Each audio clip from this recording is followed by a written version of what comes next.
Hello everyone. हम इस video में मैं आपके लिए एक प्रेजेंटेशन लेके आया हूँ जिसमें मैं बताऊँगा ब्रीफ हिस्ट्री ऑफ ग्रेविटी। और जैसे कि हम लोग स्कूल में ही पढ़ते आए हैं लॉ ऑफ ग्रेविटी, और मतलब कि ऐसा कहा भी जाता है कि ग्रेविटेशन जो मतलब कॉन्सेप्ट है ये सबसे पहले इजाद हुआ था जब आइजैक न्यूटन ने अपने बगीचे में एक सेब को गिरते हुए देखा, और उससे उनने कंक्लूड किया कि जो सेब गिरा है वो ग्रेविटी की वजह से गिरा है। लेकिन ये मतलब कि बहुत ज़्यादा बकवास है, ऐसा कुछ हुआ नहीं था कभी भी। और मैं आपको थोड़ा ग्रेविटी के हिस्ट्री के बारे में बताऊंगा। तो हमें पता है कि लॉ ऑफ ग्रेविटेशन तो आइजैक न्यूटन ने दिया था, और आगे हम अगर देखें तो मैंने इस स्लाइड में लिखा भी है कि concept of gravity is very old and philosophers before Isaac Newton try to explain it in their own ways. अच्छा, कॉन्सेप्ट ऑफ ग्रेविटी बहुत पुराना है, और फिलोसोफर्स जो कि आइजैक न्यूटन से पहले थे उनने इस कॉन्सेप्ट को अपने तरीके से समझाने की कोशिश करी है।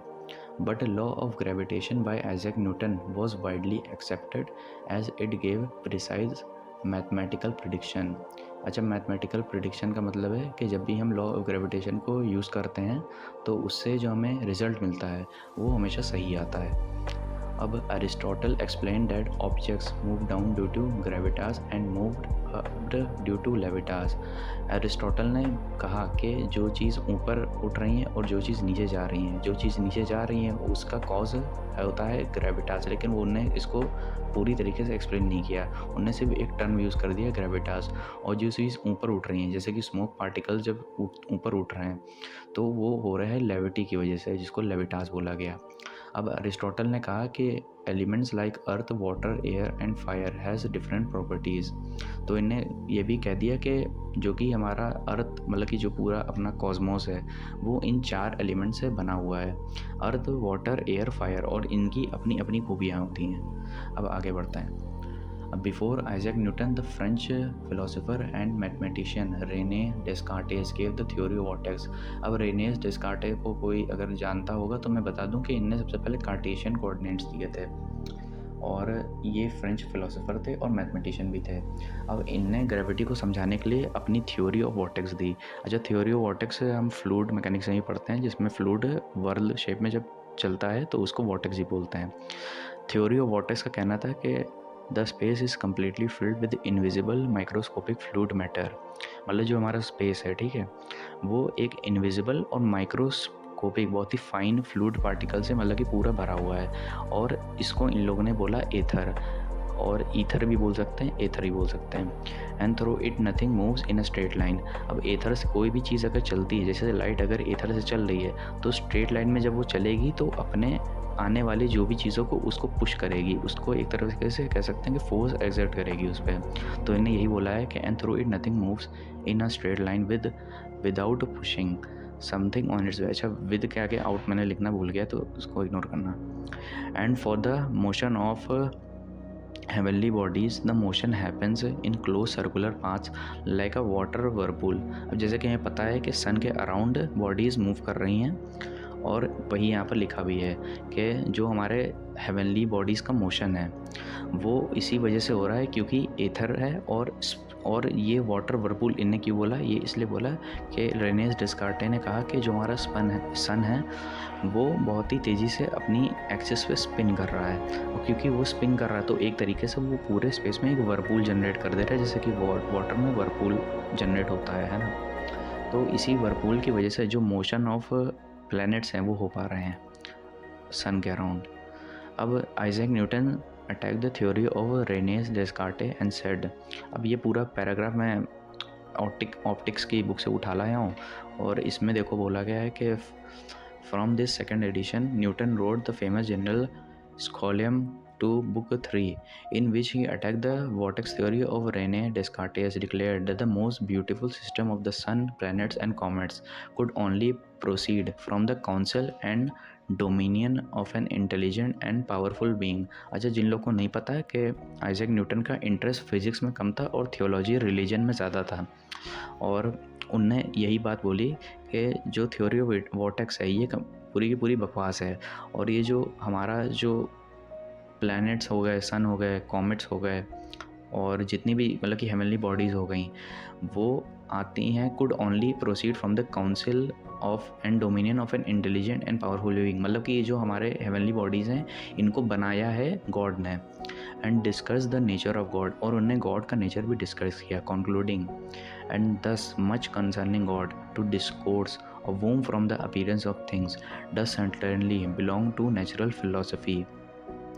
अब जितनी भी इनने चीज़ें कही हैं कि जो हेवनली बॉडीज़ की जो हम मोशन है या फिर वो कैसे बनी, वो उसको हम मतलब कि नेचुरल फिलॉसफी से समझना चाहिए, एक तरीके से ऐसे बोल सकते हो।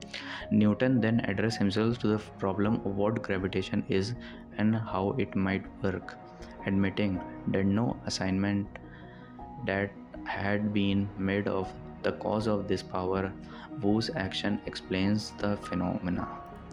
अब मतलब कि उनने रेनियस डिस्कार्टे की थ्योरी को तो डिनाई भी कर दिया और अपना लॉ ऑफ ग्रेविटेशन भी दिया, जिसमें उनने चीज़ें समझाने की कोशिश करी।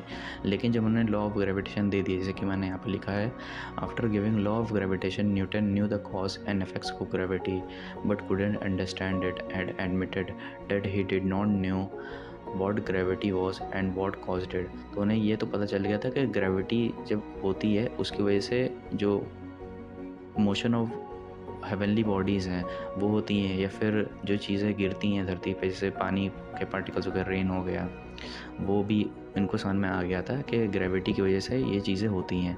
लेकिन उन्हें कभी ये नहीं समझ में कि ग्रेविटी असल में है क्या। मतलब कि ग्रेविटी अगर तुमसे भी पूछा गया तुम उसे बता भी नहीं पाओगे ग्रेविटी असल में है क्या, क्योंकि अभी भी लोगों को ये समझ में नहीं आया है।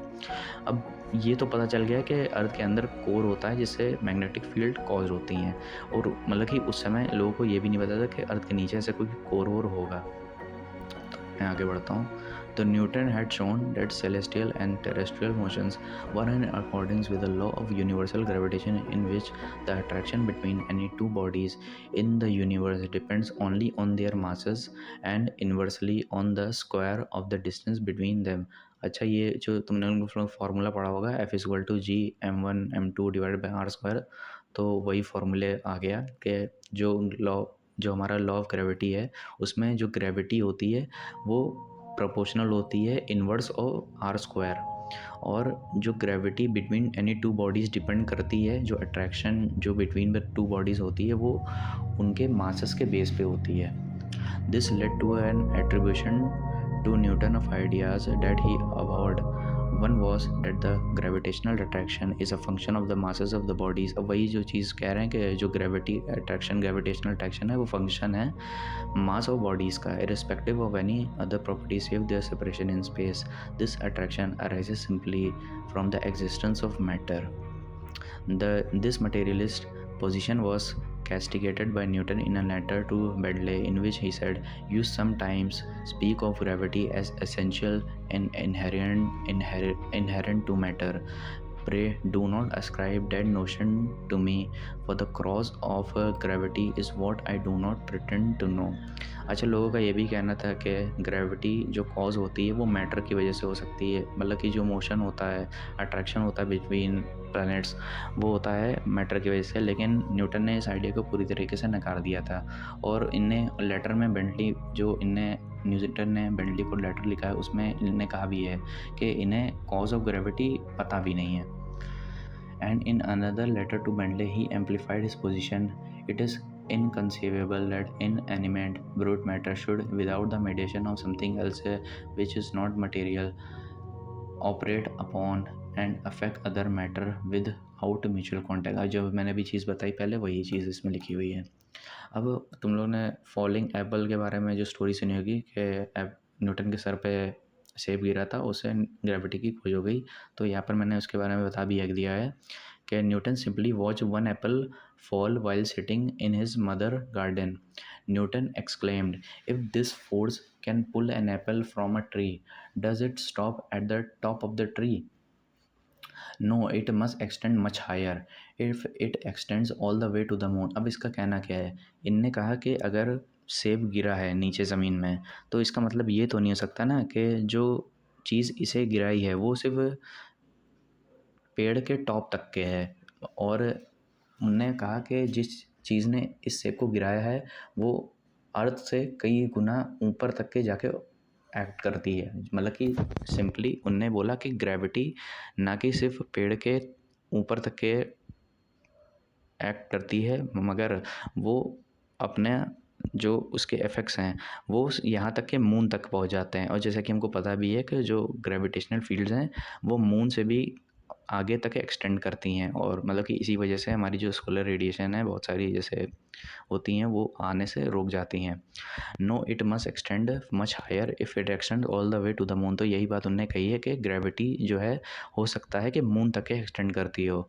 अब Newton realise that the exact same invisible force pulling the apple to the ground is what keeps the moon locked in its orbit around the earth rather than flying off into the deep space। और उन्होंने यही realise किया कि जो invisible force है जिसने इस Apple को ज़मीन पे गिराया है वही मून को अपने ऑर्बिट में रखती है, जो कि अर्थ के ऑर्बिट के अराउंड एक सैटेलाइट के रूप में जियो जियो सैटेलाइट के रूप में ऑर्बिट कर रहा है। और वो डीप स्पेस में अलग होने से जैसे कि अपने ऑर्बिट से भटकने से रोकती है ग्रेविटी मून को। तो यहाँ पर अब ये मतलब कि कहानी ख़त्म हो जाती है ग्रेविटी की। और मुझे उम्मीद है कि आपको ये थोड़ा इन्फॉर्मेटिव लगा होगा, और हो सकता है आपने ये चीज़ें पहले अपने मतलब कि लाइफ में कभी सुनी भी ना हो। तो इस वीडियो को अंत तक देखने के लिए बहुत बहुत शुक्रिया।